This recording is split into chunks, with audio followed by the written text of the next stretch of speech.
बहुत हुआ आतंकियों का आतंक, अब घुसकर मारने की बारी। देश का सवाल, आखिर कब तक आतंक की आग में चलता रहेगा कश्मीर? आतंक का सफाया कैसे होता है? भारत बने मिसाल। नमस्कार, आज़ाद सिपाही विशेष में आपका स्वागत है। मैं हूं राकेश सिंह। जम्मू और कश्मीर में एक बार फिर आतंकियों ने बड़ी घटना को अंजाम दिया है।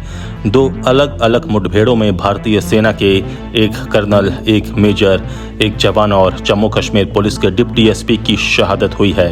अनंतनाग के कोकरनाग इलाके में हुई इन मुठभेड़ों में दी गई शहादत के बाद से पूरे देश में गम और गुस्सा है। लोग पूछ रहे हैं कि आखिर भारत इस तरह की कायराना हरकतों को कब तक बर्दाश्त करता रहेगा? क्या भारत आतंक की हिंसा में चल रहे कश्मीर में निर्णायक कदम नहीं उठा सकता है? सवाल उठ रहे हैं कि आखिर कश्मीर में आतंकवाद का खात्मा क्यों नहीं हो पा रहा है। लोग कह रहे हैं कि बहुत हुआ कश्मीर में आतंकियों का आतंक, अब घुसकर मारने की बारी है। देश में इतनी मजबूत सरकार होने के बावजूद, नरेंद्र मोदी जैसा बेखौफ पीएम होने के बावजूद, अमित शाह जैसा दमदार गृह मंत्री होने के बावजूद और तो और जनता का पूरा समर्थन होने के बावजूद, अगर कश्मीर से आतंकवाद का सफाया नहीं होगा तो कब होगा? धारा 370 तो हटी, लेकिन कश्मीर से आतंकवादियों का सफाया बहुत जरूरी हो गया है।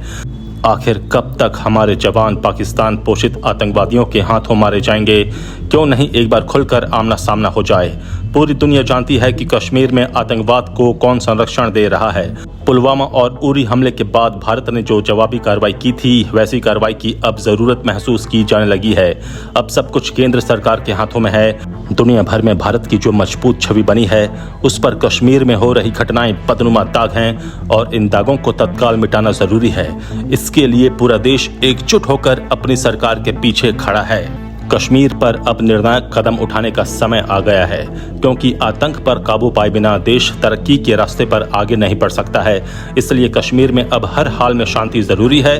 कश्मीर में हुई आतंकी घटनाओं की पृष्ठभूमि में भारत के सामने पैदा हुई इस चुनौती के बारे में बता रहे हैं आजाद सिपाही के विशेष संवाददाता राकेश सिंह। जम्मू कश्मीर में पिछले 3 दिनों में आतंकियों से हुई मुठभेड़ों में सेना के कर्नल और मेजर सहित कुल 3 कर्मी शहीद हो गए, जबकि एक डीएसपी को भी शहादत देनी पड़ी।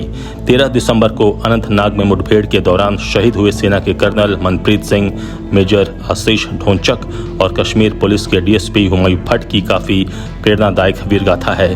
कोई उस यूनिट का हिस्सा रहा जिसने बुरहान वानी का अंत किया, तो एक को बीते साल सेवा मेडल से सम्मानित किया गया था। बताया जा रहा है कि 12 और 13 सितंबर को ऐसे इनपुट मिले थे कि अनंतनाग में कुछ आतंकी छिपे हुए हैं। उस इनपुट के आधार पर ही सेना और पुलिस दोनों जमीन पर सक्रिय हो गई और उनकी तरफ से एक संयुक्त ऑपरेशन चलाया गया। जिस समय तलाशी अभियान चलाया गया, कुछ आतंकियों ने अचानक से फायरिंग कर दी और उस गोलीबारी में कर्नल मनप्रीत सिंह, मेजर आशीष और जम्मू कश्मीर पुलिस के डिप्टी एसपी हुमायूं भट्ट गंभीर रूप से जख्मी हो गए।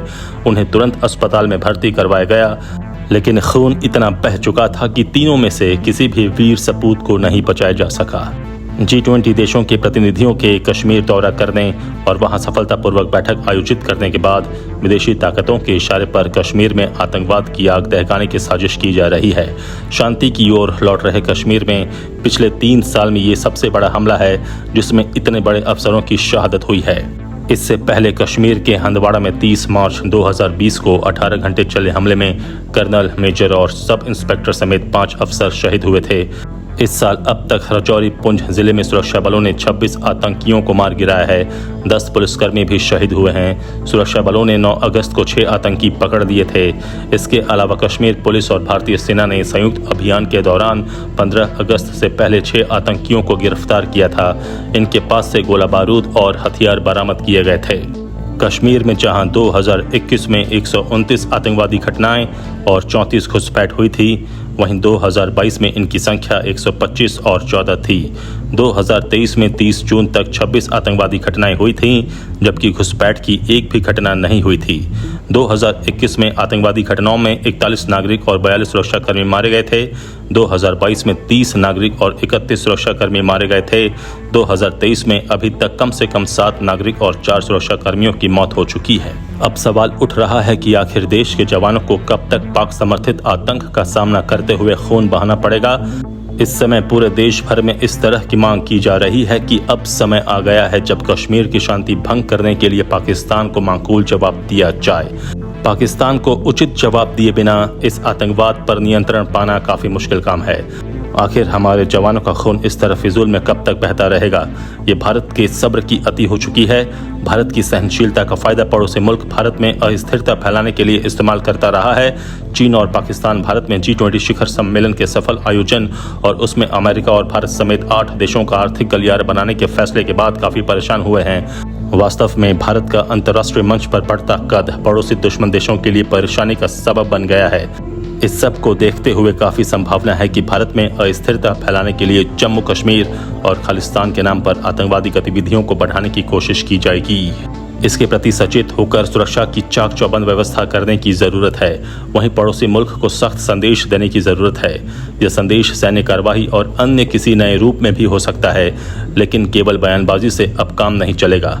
अब जरूरत फैसले का है, एक्शन का है और अपनी साख बचाने का है, जो मोदी सरकार हर कीमत पर करेगी।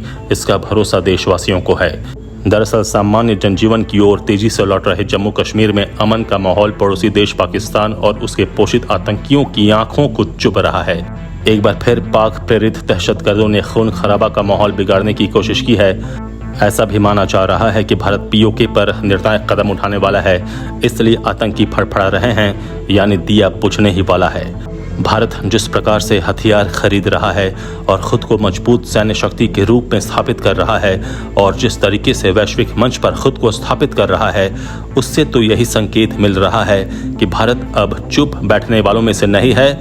उसे चुप बैठना भी नहीं चाहिए। आजाद सिपाही के विशेष में अभी इतना ही। आप हमारे इस YouTube चैनल को जरूर सब्सक्राइब करें और भी अधिक खबरों के लिए पढ़ते रहिए अपना लोकप्रिय दैनिक अखबार आजाद सिपाही। धन्यवाद।